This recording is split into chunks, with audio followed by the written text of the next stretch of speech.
5 बातें आती है और राजयोग में 3 बातें आती है। यम, नियम, आसन, प्राणायाम, प्रत्याहार, ये 5 बातें हठ योग में आती है। धारणा, ध्यान और समाधि, ये 3 बातें राजयोग के अंतर्गत आती हैं।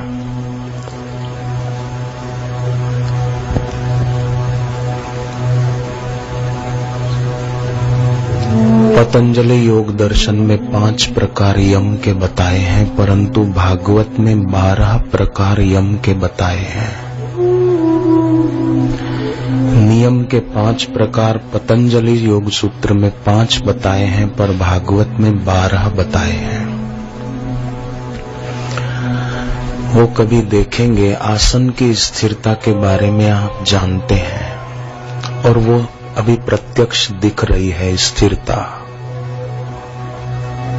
करने की जरूरत नहीं, अभी दिख रही है। प्रत्यक्षम किम प्रमाणम। प्राणायाम करते हैं संध्या के समय।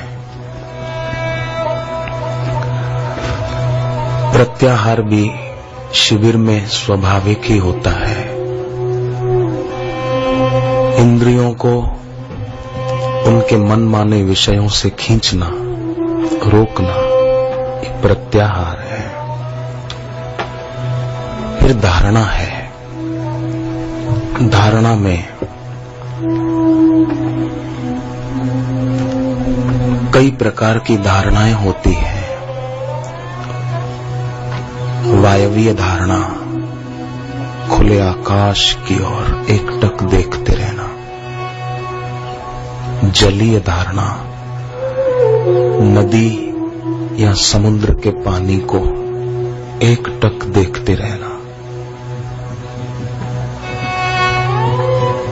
अपलक नेत्रों से।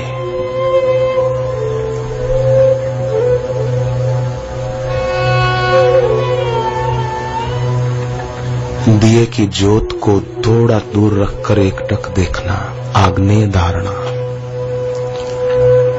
और अपने गुरु की तस्वीर को एकटक देखना।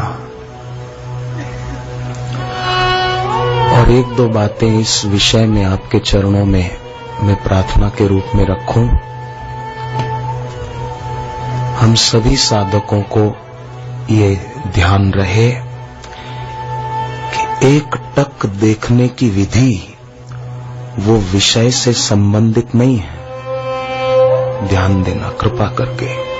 एकटक देखने की विधि जो है वो किसी विषय से संबंधित नहीं है, वो देखने से संबंधित है।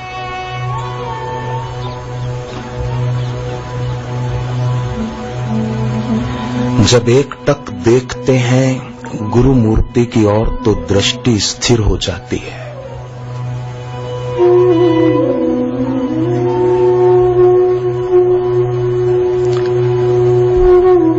मन का स्वभाव है गति करते रहना, सतत एक विचार से दूसरे विचार तक। पर जब अपलक देखते हैं, धारणा सिद्ध करते हैं, तो उसकी गति में बाधा पड़ती है, मन को कठिनाई होती है। क्योंकि मन की प्रकृति है एक विषय से दूसरे विषय पर डोलता रहता है।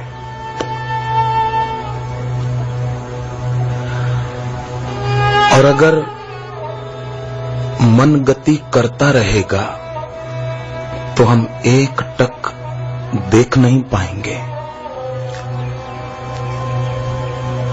लक्ष्य को चूकते जाएंगे। लगेगा कि हम देख रहे हैं पर मुर्दा आंख होगी। जीवित व्यक्ति की आंख की तरह नहीं होगी, मुर्दा आंख होगी, बस देख रहे हैं। फिर भूल जाएंगे, याद नहीं रहेगा कि किसे देख रहे थे, किसकी तस्वीर की ओर देख रहे थे। शारीरिक रूप से तो विषय वहां मौजूद रहेगा कि हम गुरु मूर्ति की ओर देख रहे हैं, विषय मौजूद है, परंतु हमारे लिए वो विषय खो जाएगा। शारीरिक रूप से मौजूद है, देख रहे हैं, पर हमारे लिए खो जाएगा, क्योंकि हम वहां उपस्थित नहीं है। हम खो गए, विचारों में खो गए, कल्पनाओं में खो गए, मनोराज में खो गए, हम उपस्थित नहीं हैं। तो एक टक देखने का मतलब यह है कि अपनी चेतना को गति न करने देना। फिर उसमें यह न सोचे कि मैं गुरुजी की आंखों की तरफ देखूं कि पूरे चेहरे की तरफ देखूं। नहीं, एक टक देखने का मतलब ये कि अपनी चेतना को गति न करने देना, ये है खास।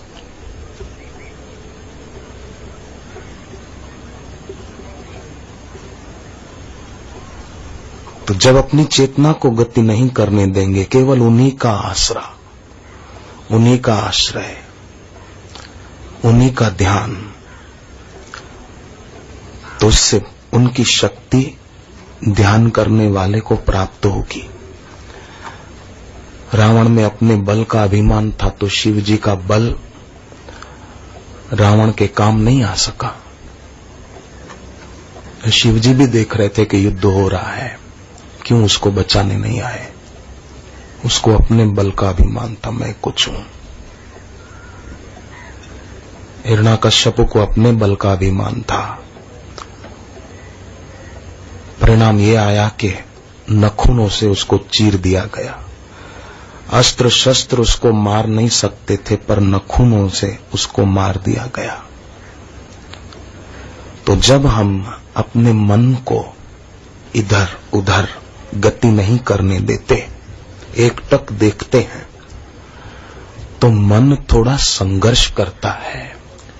जैसे कोई बच्चा आइसक्रीम खाने का शौकीन हो, उसको हम नहीं खाने देते तो वो थोड़ा संघर्ष करता है। सामने नहीं खाएगा तो छुप के खाएगा। मन संघर्ष करता है जब हम उसको गति नहीं करने देते हैं। परंतु अगर हम वो साधना जारी रखें तो फिर मन संघर्ष छोड़ देता है। नहीं तो कई बार शुरुआत में करने वालों को लगता है कि नहीं, इससे तो हम आंखें बंद करके बैठे हूं, अच्छा है। मन संघर्ष कर रहा है, पर जारी रखें, छोड़े नहीं, तो मन संघर्ष करना छोड़ देगा, ठहर जाएगा। और जब ठहर जाता है मन, तो मन नहीं होता, क्योंकि मन केवल गति में हो सकता है बस, बाकी फिर मन कहां है? गति है तो मन है। जब कोई गति नहीं होती तो विचार विलीन हो जाते हैं, और निर्विचार स्थिति, उसका नाम ध्यान है।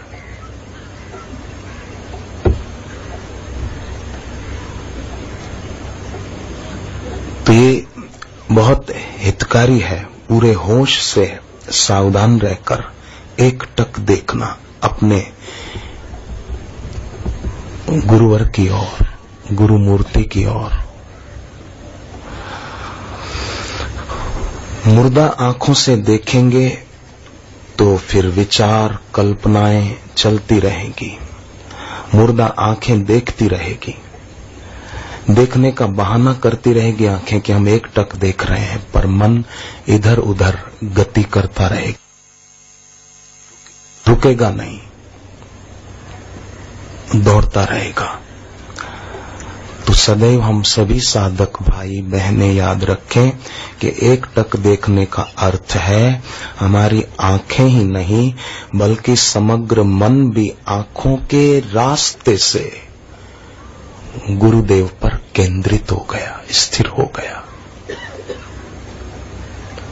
जैसे आतशी शीशे ने सूर्य की किरणों को केंद्रित कर लिया, ऐसे ही हमने आंखों के रास्ते अपने मन को गुरु मूर्ति की ओर केंद्रित कर दिया, तो फिर उनकी कृपा को हम केंद्रित कर सकेंगे। आतशी शीशा किरणों को केंद्रित करता है, नीचे रखे हुए कागज को, कपड़े के टुकड़े को जला देता है। ये बड़ा भारी लाभ होता है। होता है। आंतरिक गति, भीतरी उछल कूद, भीतरी हलन चलन सब बंद हो जाए।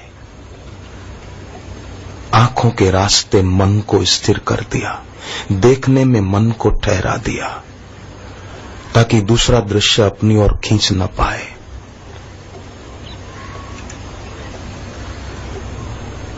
कितना लाभ है इस साधना में।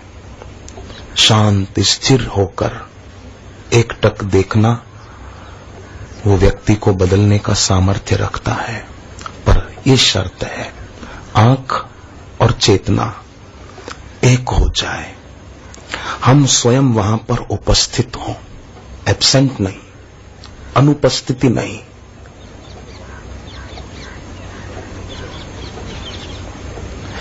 हम आश्रमवासी भाई बहनें महिला आश्रम में कैसे सुबह संध्या में सबकी कैसी उपस्थिति होती है, बड़ा ध्यान रखते हैं कि हमारी उपस्थिति होनी चाहिए, हम एब्सेंट न हो। ऐसे ही उस प्रयोग में हम एब्सेंट न हो, हम अनुपस्थित न हो, हम उपस्थित रहें। कई बार आंखें होती है परंतु मन कहीं और होता है, तो ये हो गई हमारी अनुपस्थिति। नहीं, समग्र उपस्थिति जरूरी है, फिर विचार नहीं होंगे। असंभव है फिर विचारों की श्रृंखला का रहना। लोग कई देखते हैं एकटक, पर वहां खुद की उपस्थिति न होने के कारण जितना लाभ होना चाहिए उनको नहीं हो पाता। हालांकि उतनी देर बैठते हैं, हाजिरी लग गई गुरु के दरबार में, बैठे तो सही। बिल्कुल नहीं बैठते उसकी अपेक्षा बैठे बहुत अच्छी बात है, पर स्वयं की उपस्थिति हो, आंख और मन की स्थिरता हो। और अगर कोई साधक आंख और मन की स्थिरता पा भी ले,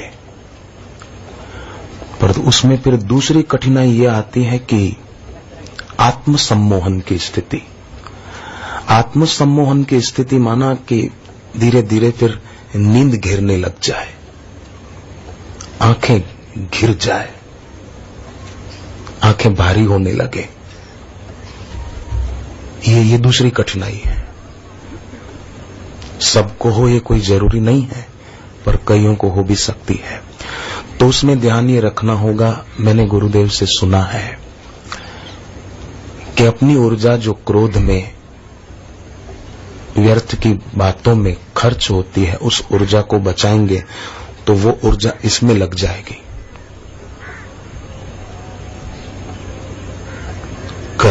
करेंगे तो लाभ जरूर होगा। डॉक्टर के पास मरीज आया, बोले आपने दवाई तो दी थी पर मेरे को फायदा कुछ हुआ नहीं है। डॉक्टर बोले मैंने दी थी पर तुमने ली थी? बोले मैं शीशी लेकर घर गया तो उस पे लिखा था कि कृपया ढक्कन अच्छी तरह बंद रखें। मैंने खोला ही नहीं, बंद रखना है तो फिर खोलूं क्यों?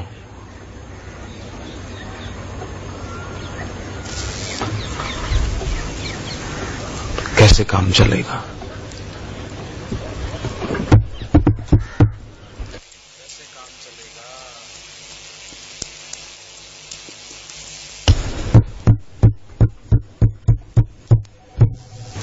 तो मन गति शून्य हो, पर गति शून्य स्थिति में नींद न आने लगे, उसके लिए अपनी ऊर्जा का अधोगमन नहीं ऊर्ध्वगमन।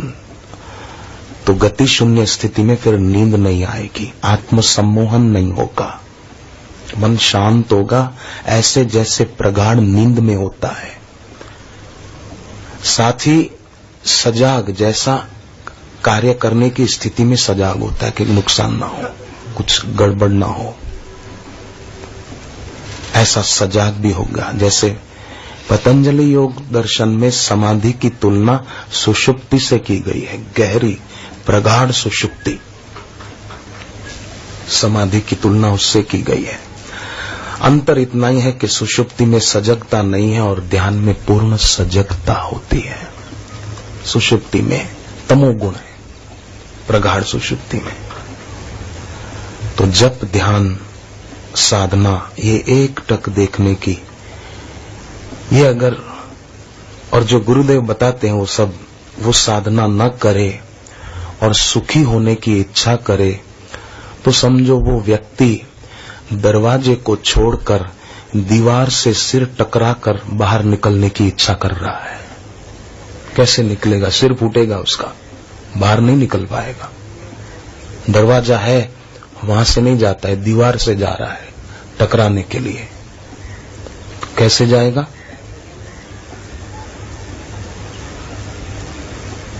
नहीं जा सकेगा।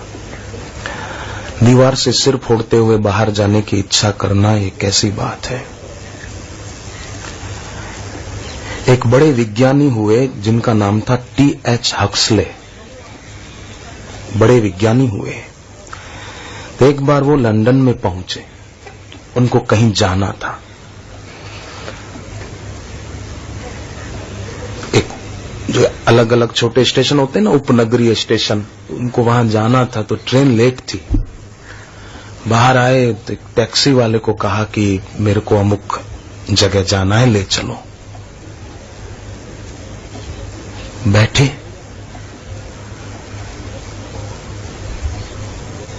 गाड़ी चलाने लगा ड्राइवर। गाड़ी स्पीड से जा रही थी, उस जगह पर पहुंचे, पर उस जगह पे भी कहां।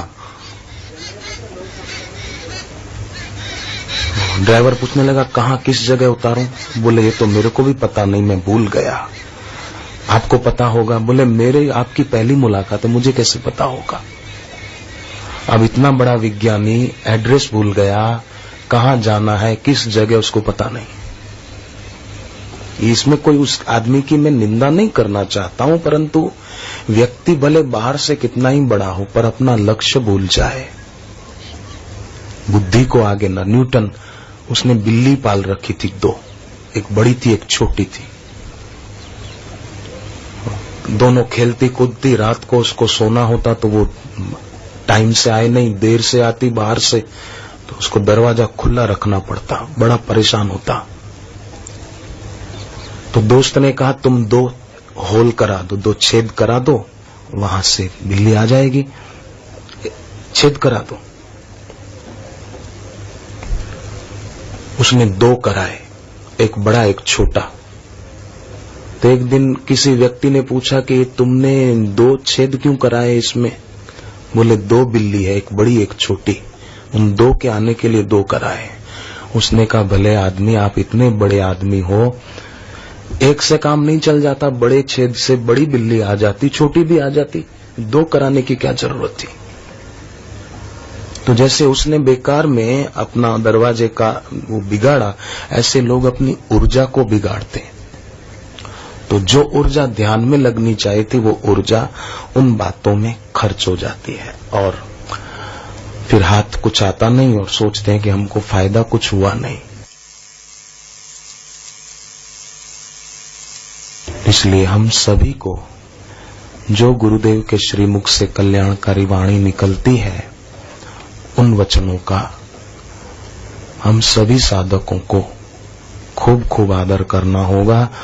जैसे अर्जुन ने श्री कृष्ण के वचनों का खूब खूब आदर किया, खूब भगवान के वचनों को अर्जुन ने सम्मान दिया, सबको पीठ दे दी और भगवान की ओर मुख करके बैठ गए।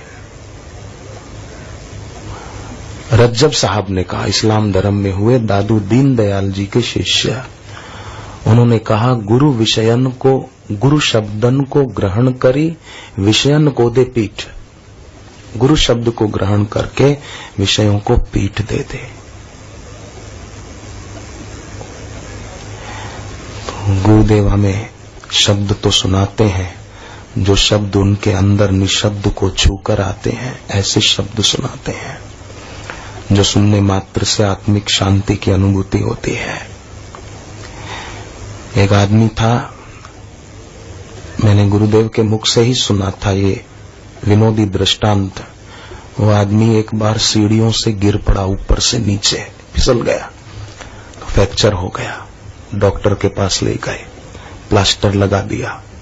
डॉक्टर ने कहा 3 महीने तक सीढ़ियां चढ़ना और उतरना मना है, खबरदार। बोले ठीक है। 3 महीने बीते, वो आदमी आया, डॉक्टर ने प्लास्टर हटाया। डॉक्टर से पूछा कि अब तो मैं सीढ़ी से चढ़ उतर कर सकता हूं ना? डॉक्टर बोले हाँ जरूर, अब क्यों नहीं। वो बोला डॉक्टर आप सोच नहीं सकते आज मुझे कितनी खुशी हो रही है। बोले होगी ना, आपका प्लास्टर उतरा है। बोले उसकी खुशी इतनी नहीं है, पर एक बात की मुझे बड़ी खुशी है, बड़ी प्रसन्नता है। मैं कैसे व्यक्त करूं डॉक्टर, आपने मुझे आज छुट्टी दे दी कि सीढ़ियों से चढ़ उतर कर सकता हूं। मैं 3 महीने से पाइप के जरिए ऊपर चढ़ता था, उतरता था, पाइप पकड़ के जाता था। पड़ोसी लोग हंसते थे, मेरे पर हंसते थे, पर आपने मुझे कहा था ना कि सीढ़ियों से चढ़ना उतरना नहीं, इसलिए मैं पाइप से चढ़ता उतरता था। एक बहन मेरे को बोली, पति के साथ आई थी, अमेरिका में रहते हैं वो लोग। वो बोले मैंने बापूजी के सत्संग में सुना चाय नहीं पीनी चाहिए, मैं नहीं पीती हूं, छोड़ दी। पर 4 साल बीत गए, तब से मैं कॉफी पीती हूं, चाय नहीं पीती हूं। सीढ़ी से नहीं जाते, पाइप से जाते हैं ऊपर। कुर्म पुराण में एक कथा आती है। एक राजा थे दुर्जय सिंह, नाम था दुर्जय सिंह। उनकी पत्नी बड़ी पतिव्रता थी। एक दिन राजा दुर्जय सिंह जंगल में घूमते घूमते देखा उर्वशी अप्सरा जो स्वर्ग से आई थी। उसको देख के उस पर मोहित हो गए। दुर्जय सिंह राजा, बोलो, अप्सरा उर्वशी पर मोहित हो गया। नाम है दुर्जय सिंह, कोई उसको जीत नहीं सकता। अपनी पत्नी का पातिव्रत धर्म भूल गया और उस पर मोहित हो गया। वो भी अप्सरा थी, उनका गलत संबंध हुआ और धीरे धीरे बढ़ता गया। समय बीता, राजा को अपने किए पर पश्चाताप हुआ। रानी के सामने गया, रानी ने देखा, पतिव्रता थी, समझ गई। उसके अंतर ने गवाही दी कि इसने क्या किया है। राजा ने माफी मांगी पत्नी से। पत्नी ने कहा मुझसे नहीं, आप गुरुदेव से क्षमा याचना करो। महर्षि कणव, नाम कुर्म पुराण में लिखा है, महर्षि कणव, उनके पास गए, अपनी भूल की माफी मांगी। ऋषि ने कहा गुरु ने कि हिमालय पे जाके तप करो, अनुष्ठान करो। वो गए तो हिमालय पर एक दिन एक गंधर्व को देखा। उसके गले में माला थी एक बहुत प्यारी, मोतियों की। वो मोतियों की माला देखकर उसको उर्वशी याद आ गई और युद्ध किया गंधर्व से। गुरु के वचन भूल गए, गुरु के वचनों की उपेक्षा कर दी और वो माला उससे छीन ली। ढूंढते फिरे कि उर्वशी कहां गई। आखिर एक जगह वो मिल गई। कथा लंबी है, मैं बहुत कम शब्दों में पूरी कर रहा हूं। मिल गई, उसको माला दे दी।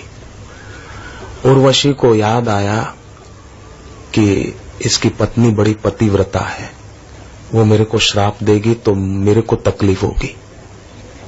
उसने राजा को समझाया बुझाया और भेज दिया कि जाओ, गुरु के वचनों की उपेक्षा की है, ठीक नहीं है, माफी मांगो फिर से। गुरु क्षमा के सागर हैं, तुम्हारी गलतियों को वो भूल जाएंगे, तुम्हें क्षमा दान देंगे, जाओ। और राजा दुर्जय सिंह बात मानकर आए, गुरु से दोबारा माफी मांगी और गुरु ऐसे क्षमा के सागर के दोबारा माफी देती।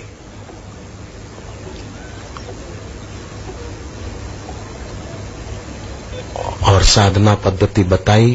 फिर से अपना गुरु मंत्र जप ध्यान करते हुए उन्होंने पाप मुक्ति पाई। तो देखो, भले एक बार भूल हुई, फिर दोबारा भूल हुई, परंतु गुरु की शरण में गए और प्रामाणिकता से गुरु के आगे क्षमा याचना की तो गुरु के द्वारा उनको क्षमादान मिल गया। आज मुझे एक सिख बंधु बता रहे थे, एक सरदार जी फिरोजपुर से आए, पंजाब से। वो शिव जी को प्रार्थना करते, शिव पुराण की कथा सुनी कहीं, तो शिव जी को प्रार्थना की मुझे ब्रह्मज्ञानी गुरु मिले। उन्होंने बहुत विस्तार से बताया थोड़ा, जब भजन चल रहे थे ऊपर।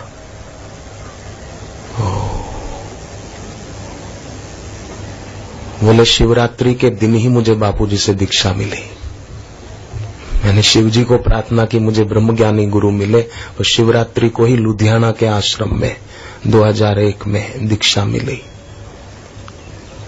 दूसरे एक सज्जन उनके साथ थे वहां की समिति के, आंख में तकलीफ हो गई थी, सफेद मोतिया हो गया था, पर आश्रम के नेत्र बिंदु डाले तो ठीक हो गया। तो आंख नेत्र बिंदु डाले तो आंख का सफेद मोतिया ठीक हो गया, पर गुरुदेव के जो वाणी बिंदु हैं उससे भवरोग ठीक हो सकता है। नेत्र बिंदु नेत्र के रोग मिटाते हैं, कर्ण बिंदु आश्रम के कान के रोग मिटाते हैं, षड बिंदु वो सिर दर्द सर्दी आदि उसको मिटा सकते हैं, पर गुरुदेव का वाणी बिंदु वो भव सिंधु को सुखा सकता है, नष्ट कर सकता है। अभी संध्या का समय है, हम लोग संध्या वंदन करेंगे। धूप करने वाले सज्जन साधक धूप की सेवा, शुरू न हो तो भोजन नहीं पचता, और लगन न हो तो सत्संग नहीं जचता।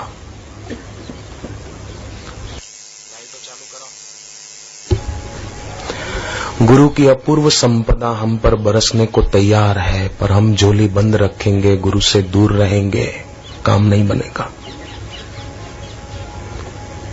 मैं तो कहूं इस आश्रम में जब भी ध्यान योग शिविर होती है तो हो सके तो वो अवसर चूकना नहीं चाहिए। इस आश्रम में, अहमदाबाद आश्रम में ध्यान योग शिविर गुरुदेव के सानिध्य में हो तो चूकना नहीं। अमेरिका के साधक आए, विशाल भाई बैठे आगे, खाली हाथ ऊपर करो तो। उत्तरायण की शिविर में आए थे, अभी फिर आ गए अमेरिका से। दूर नहीं लगा इनको, क्यों कि आश्रम में, इस आश्रम में जो शिविर होती है गुरुदेव के सानिध्य में, तो जो लाभ होता है वो तो तभी तो फिर दौड़े दौड़े आए। और भी कई ऐसे साधक हैं।